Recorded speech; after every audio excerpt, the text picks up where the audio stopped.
స్వామియే శరణమయ్యప్ప. అయ్యప్ప స్వామి వారి చుట్టూ పరివార దేవతలు ఉంటారు. వాళ్ళ పేర్లు అడిగారు చాలామంది. అయితే ప్రతి దేవుడికి దేవతకి పరివార దేవతలు ఉంటాయి, అంటే ఫ్యామిలీ అన్నమాట. ఆ టెంపుల్ని కానీ ఆ గుడిలో ఉండే అయ్యప్ప స్వామి వారిని కానీ కాపాడుతూ ప్రొటెక్ట్ చేస్తూ ఉంటాయి అంటారు. వీళ్ళు అయ్యప్ప స్వామి వారి చుట్టూ ఉండి పరివారంగా ఉండి అయ్యప్ప స్వామి గుడికి వస్తున్న వాళ్ళందరినీ కూడా చూస్తూ ఉంటారు.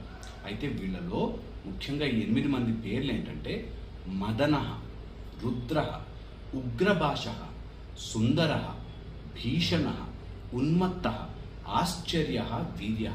వీళ్ళు అయ్యప్ప స్వామి వారి పరివార దేవతలు. మీరు ఎప్పుడైనా అయ్యప్ప స్వామి వారి శబరిమలకి వెళితే గనక ఖచ్చితంగా వీళ్ళ పేర్లు తలుచుకుని ఒక్కసారి దండం పెట్టుకోండి. అయ్యప్ప స్వామి వారి పరివార దేవతలు హ్యాపీ అయితే మీకు అయ్యప్ప స్వామి వారి కరుణా కటాక్షం తొందరగా లభిస్తాయి. స్వామియే శరణమయ్యప్ప.